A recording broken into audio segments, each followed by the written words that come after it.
Hi all, welcome to football arena. ഈ സീസണിൻ്റെ അവസാന ഘട്ടത്തിലാണ് നമ്മളിപ്പോൾ ഉള്ളത്. നിരന്തരം മത്സരങ്ങൾ കളിക്കുന്നത് കൊണ്ട് തന്നെ പല താരങ്ങളും പരിക്കിൻ്റെ പിടിയിലാണ്. എസ്റ്റവായോ വില്യൻ, അതുപോലെ തന്നെ Lamine Yamal, Eder Militao, Arda Guler തുടങ്ങിയ പല സുപ്രധാന താരങ്ങളെയും പരിക്ക് ഇപ്പോൾ അലട്ടുന്നു എന്നുള്ളതാണ്. അത് വേൾഡ് കപ്പിന് തയ്യാറെടുക്കുന്ന ടീമുകളെ സംബന്ധിച്ചിടത്തോളം ആശങ്ക നൽകുന്ന കാര്യമാണ്. ഇപ്പോൾ പരിക്ക് ഏറ്റവും കൂടുതൽ തലവേദന സൃഷ്ടിക്കുന്നത് ബ്രസീലിന് തന്നെയാണ്. കാരണം പരിക്ക് മൂലം പല താരങ്ങളും സമീപകാലത്ത് ഇപ്പോൾ കഷ്ടപ്പെടുകയാണ്. അത്തരത്തിലുള്ള ബ്രസീലിയൻ താരങ്ങളെ നമുക്കൊന്ന് പരിശോധിക്കാം.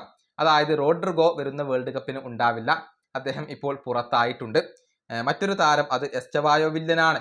അദ്ദേഹം ഉണ്ടാകുമോ എന്ന കാര്യത്തിൽ യാതൊരുവിധ ഉറപ്പും പറയാൻ കഴിയില്ല. കാരണം കുറച്ചധികം കാലം അദ്ദേഹത്തിന് പുറത്തിരിക്കേണ്ടി വരും എന്നുള്ളതാണ്. ഇനി ഉണ്ടാവുകയാണെങ്കിൽ തന്നെ പരിക്കിൽ നിന്നും മുക്തനായ ഉടൻ തന്നെ അദ്ദേഹത്തിന് വേൾഡ് കപ്പ് കളിക്കേണ്ടി വരും. അതൊരിക്കലും ശുഭകരമായ ഒരു കാര്യമല്ല. കൂടാതെ ആലിസൺ ബക്കർ ഇപ്പോൾ പരിക്ക് കാരണം പുറത്താണ്, വേൾഡ് കപ്പിന് അദ്ദേഹം റെഡിയാകും. എഡർ മിലിറ്റാവോ പരിക്ക് മൂലം പുറത്തായിട്ടുണ്ട്, വേൾഡ് കപ്പിന് റെഡിയാകും. വെസ്ലിക്ക് പരിക്കാണ്. അലക്സാൻഡ്രോ പരിക്കിന്റെ പിടിയിലാണ്.